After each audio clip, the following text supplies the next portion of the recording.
power plant employees, firefighters, nurses, doctors, miners, soldiers, and liquidators. Hundreds of thousands of people helped clean up the disaster site. A monument to those who saved the world. Maybe they wouldn't need to save it if someone else hadn't fucked it up so badly in their first place. Tanya, my darling, you never used to be so cynical. Is that a fact? Or is your memory playing tricks on you? That's the problem with memories. They're unreliable, fleeting. We remember things as we wish them to be, instead of how they actually happened. What do you want from me, Tanya? Take a closer look at the monument. Do you see that man on the left? The one holding a dosimeter? There were no dosimeters at the site right after the disaster. The ones that weren't broken were confiscated. These people had no idea what they were facing, and anyone who tried to tell the truth was silenced. State secrets have always been a top priority for our leaders. State secrets and May Day parades. Simple people were just collateral damage, the cost of doing their dirty business. It was more complicated than that. Besides, progress always comes at a price. Progress, huh? Come with me, Igor. I'll show you what progress you've always loved so dearly.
Remind you of anything? That's new. The work of dark tourists, I suppose. But what do you see? Human silhouettes. Dark shadows burned into the background. Almost like images from Hiroshima and Nagasaki. The residue of human beings in their final moments after the bomb dropped. They were disintegrated, instantly reduced to ashes at 5,000 degrees Celsius. The nuclear fission of uranium-235 and plutonium-239 created explosions so powerful they bleached everything near the blast. But why are you showing me this? I've never worked on nuclear weapons. All I wanted was to provide cheap, unlimited power for my fellow citizens, not to build fucking bombs. Are you sure of that? What do you remember about the RBMK-1000 reactor? It was unreliable, flawed, used to malfunction all the time. And why did the party bosses insist on using this flawed design? Remember, Igor. You've got to remember. Because it could be easily adopted to wartime production. Atoms for peace could become atoms of destruction in an instant. That was never the plan. Do you understand? I have to show you something else. Follow me.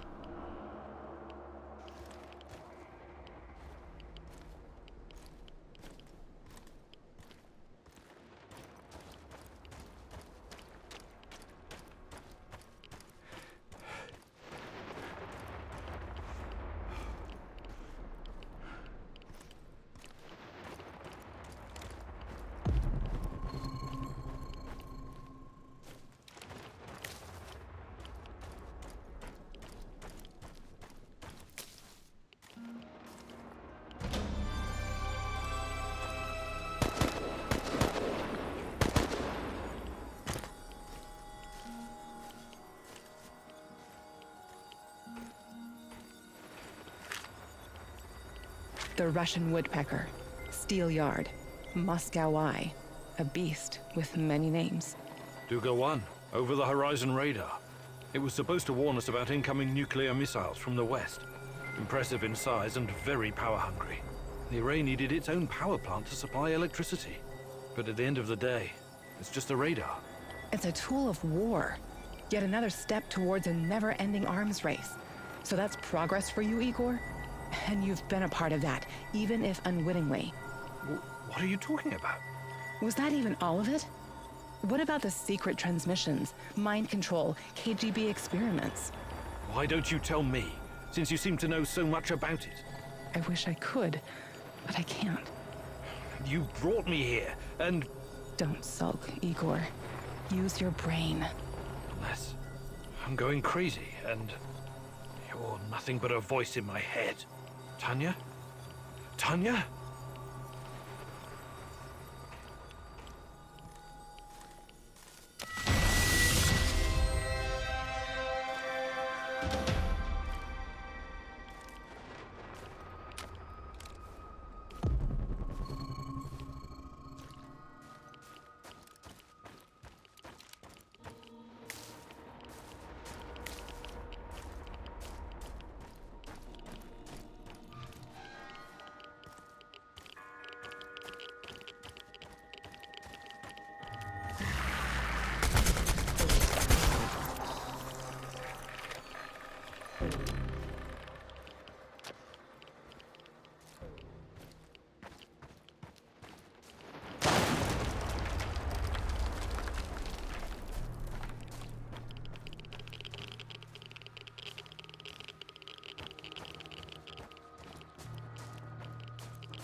The fuck you want?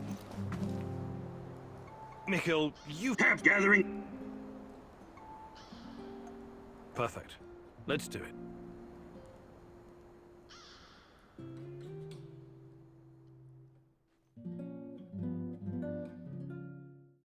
Listen closely and don't interrupt. I'm gonna help you hone your survival instinct. Pretend like your life depends on it. On second thought, don't pretend. Take this shit seriously, got it? Alright then. You already know how to scout for useful herbs and mushrooms, eh? What you don't know is that the root of most plants can be eaten as well.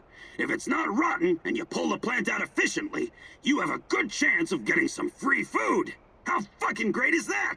So, the more plants you gather, the better your chances of finding something edible. You try it now. I'm gonna give you 60 seconds to gather as many healing herbs and mushrooms as you can. Ready? Go!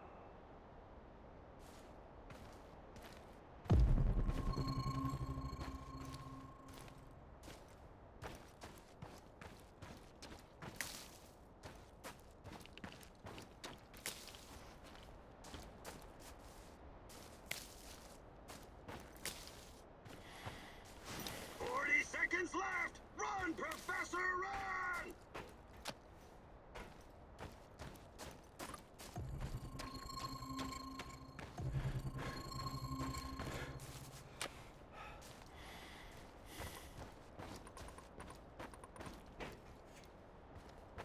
"20 seconds! Scoop those green bastards up!"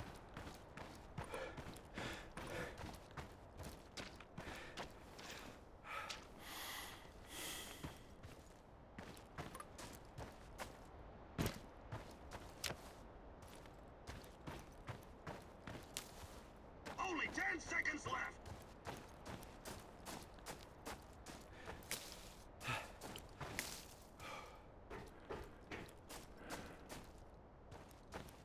Time's up. Come back, Igor. Let's see how you did. It's okay, I guess. You'll survive out there. Probably. Maybe. Anyways, that's it for now. Nice to see your skills are improving. Just don't be a fucking disappointment. Okay, good talk.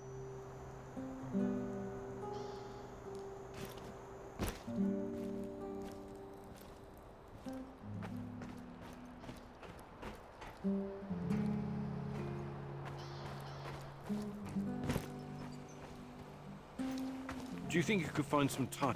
But I'll... Maybe some other... You're the boss.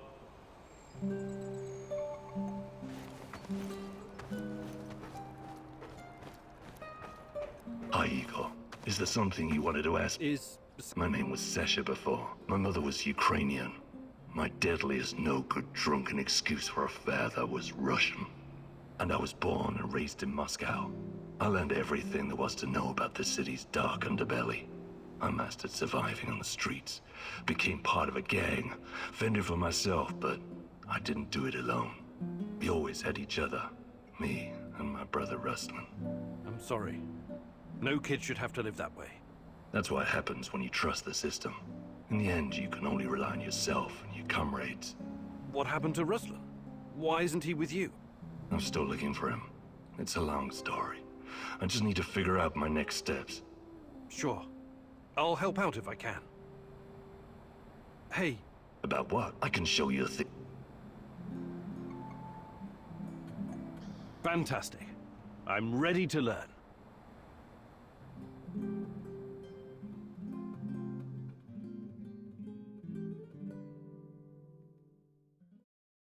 Hitting a stationary target is easy. Hitting something that moves is the real challenge. But you know that, right? I know you have a brain, regardless the condition of your body. NAR soldiers and shadows won't just stand there like mannequins when you go gunning for them. You have to be quick and precise. More or less thanks to pellet dispersion. I'll hide behind cover and toss you a few cans. Trying to hit them. Not me, though. I know it may be tempting. Just kidding. Point the barrel in the right direction. Wait for the right moment, and fire. I'm ready when you are, old geezer.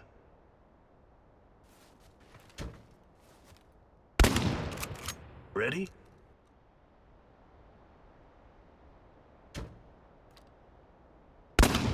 Ready?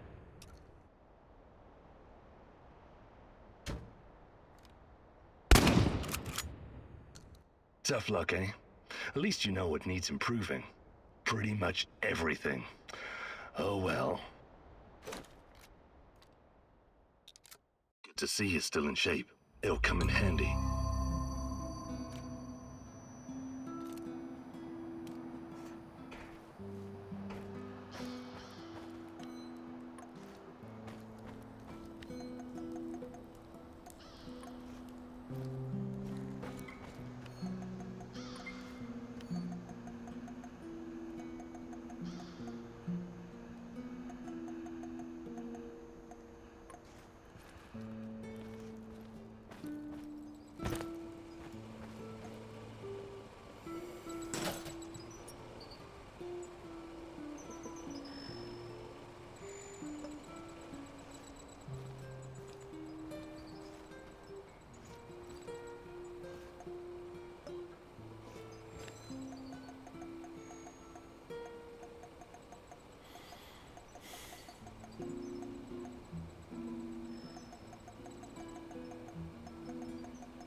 Old-timer, Greenhorn. Word has it you want to pay a visit to the power plant. Yeah. I take it you have something to contribute? Camel, you'll need it unless you're planning on shooting your way in. That would be entertaining. Don't get me wrong, but it would also be fucking suicide. I know where our favorite oddball Tarracan stashed the NAR uniforms. He showed me before when I was doing a little job for him. You should grab those uniforms the first chance you get. Go to the building adjacent to radar control, 3rd floor. Pretty dumb place for a hideout if you ask me. You can't miss it, nobody can. Just watch out for the traps. I think he said they're voice activated or voice disarmed or something. Oh yeah, the old kook said something about the key hidden in the monument. You should probably get that first.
Remember when we first arrived in this city of the Chosen Ones?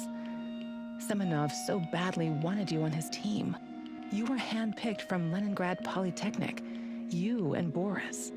And you, Tanya. Please, stop lying to yourself.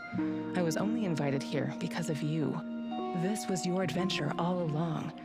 You were the hero who was supposed to make a difference. We both wanted this. You wanted this. But have you ever asked what I wanted? Tanya, please. Everything I've done, everything I planned, it was all for us. This was supposed to be our future. Future?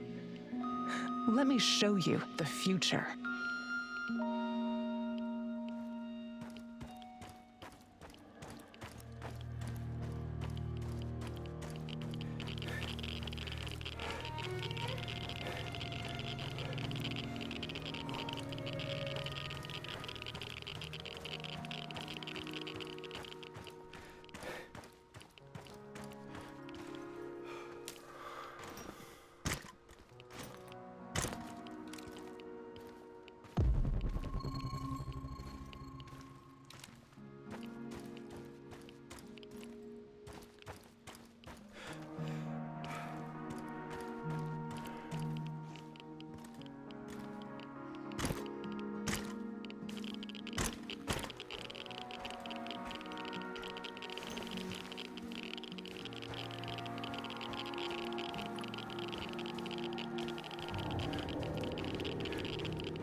This was supposed to be the future of the Soviet Union, a true atomic city, a place for the elite, scientists, engineers, artists, where everyone would be taken care of, where they all had a purpose and no one would want for anything. No poverty, no crime, no injustice, no inequality. But in the end, it was nothing but a glorified internment camp, infested with KGB goons sniffing around in other people's business. And when the Chernobyl disaster struck, they naturally looked after themselves first. Look at it now. A high-tech mausoleum full of ghosts. A utopia unraveled. What happened, Igor? The same thing that always happens. People. They're irrational. No matter how much they have, they can't be satisfied. Always need to fuck something up. Create chaos. To me, this city was remarkable, regardless of the outcome. What was so special about it? Us. My sweet Professor Kumunik. Come with me. I'll show you some happy memories now.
Can you feel it? Can you smell that? It's the breeze off the Pripyat River. Flowers in bloom, coffee brewing, lemonade.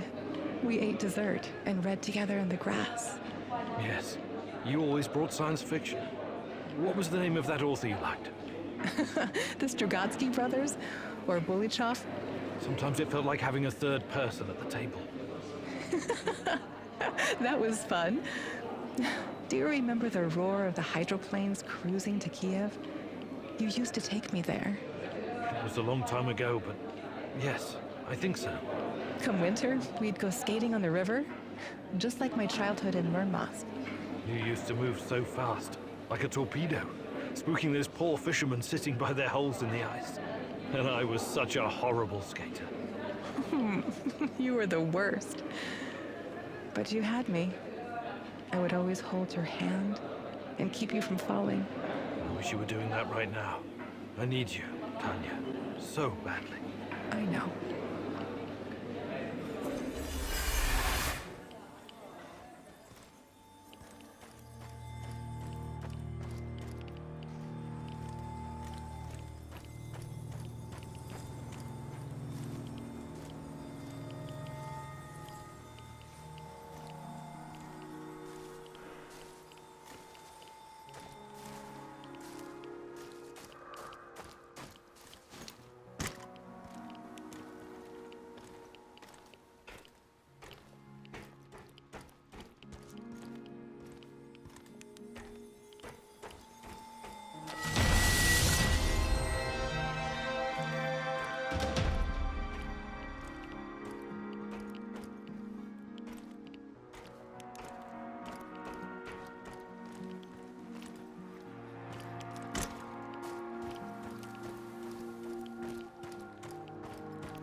I wanted to ask why you're so infatuated with this Sibelius character. We have so many great Russian composers, and you chose some bald guy from Finland. I wish you could see what I can when I play his suites. Tall pine forests, frozen lakes, the blurring of day and night, the world slowly revolving on its axis. It's almost like everything is connected, you know? Sorry, I can't see any of that. Sibelius isn't for everyone, but perhaps you could see it if you tried, my love.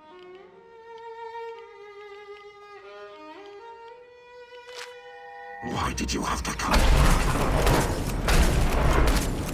Full of surprises, but it's not over yet.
Stay in the shadows. Become invisible. None of you are safe.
Hey there, old-timer. What's cooking? Nothing much.